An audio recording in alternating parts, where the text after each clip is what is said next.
MR properties వ్యవహారంలో మహానేత వైఎస్ఆర్ ను తప్పుగా చిత్రీకరిస్తూ ఎల్లో మీడియా చేస్తున్న కథనాలపై వైఎస్ఆర్ కాంగ్రెస్ పార్టీ నేత వాసిరెడ్డి పద్మ ఆగ్రహం వ్యక్తం చేశారు. ముఖ్యమంత్రిని పారిశ్రామికవేత్తలు కలిసి రాయితీలు కోరడం సాధారణమని అన్నారు. ఎంఆర్ చైర్మన్ మహమ్మద్ ఆలబ్బర్, కోనేరు రాజేంద్ర ప్రసాద్ తో వైఎస్ఆర్ కేవీపీలు సమావేశమయ్యాకే ఏపీఐఏసీ వాటాను తగ్గించి ఎంఆర్ వాటాను పెంచారంటూ వచ్చిన కథనాలపై వాసిరెడ్డి పద్మ మండిపడ్డారు. ఒక చోట ఒక నీతి, ఇంకొక చోట ఇంకొక నీతి కాదు. మీకు దగ్గర ఒక సమాచారం వచ్చినప్పుడు దాన్ని కనీసం కన్ఫర్మ్ చేసుకోవాలనేటటువంటి ఒక ప్రాథమికమైనటువంటి మీడియా సూత్రాన్ని కూడా మీరు పాటించకుండా బ్యానర్ ఐటమ్స్ గా వేస్తున్నారు అని అంటే ఈ రోజున ఏంటి అందులో తప్పు?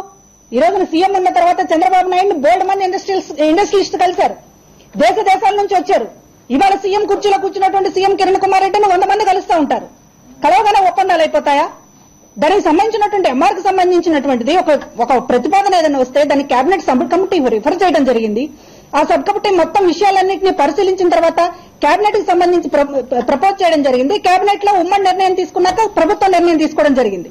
కానీ కలవడం అనేటటువంటిదే ఒక మహాపాపం అన్నట్టు అసలు ఫోటోల చిత్రణ, మీడియా కథనాలు చూస్తూ ఉంటే ఆశ్చర్యం వేస్తోంది. ఏ దావూద్ ఇబ్రహీం వచ్చి రహస్యంగా ప్రధానమంత్రిని కలిసినంత లెవెల్లో మనం మాట్లాడుతూ ఉంటే అసలు పారిశ్రామికవేత్తలు సీఎంలను కలవడం అనేటటువంటిది, అది గుజరాత్ చూసుకోండి, కర్ణాటక చూసుకోండి, తమిళనాడు చూసుకోండి, ఆంధ్రప్రదేశ్ చూసుకోండి, ఏ రోజునైనా సీఎంల దగ్గర పారిశ్రామికవేత్తలు క్యూ కట్టకుండా ఏ రాష్ట్రమైనా ఉందా? రాయితీలు అడుగుతారు, వాళ్ళు అడుగుతారు, మనకి ఇష్టమైతే ఇస్తాము, రాష్ట్రానికి సంబంధించినటువంటి ప్రయోజనం అనుకుంటే కేబినెట్ సబ్ కమిటీ ప్రపోజల్స్ మీద కేబినెట్ డిస్కస్ చేస్తే తీస్తుంది. దాన్ని ఒక భూతద్దంలో చూసి అక్కడ ఏదో జరిగిపోయింది, అక్రమం జరిగిపోయింది, ఒక టెర్రరిస్టులు వచ్చి రాజశేఖర రెడ్డి గారిని కలిశారు, అక్కడ కేవీపీ రామచంద్రరావు గారు ఉన్నారు, సూర్యుడు కూడా ఉన్నాడు, మరి అది ఎందుకు మర్చిపోయారు?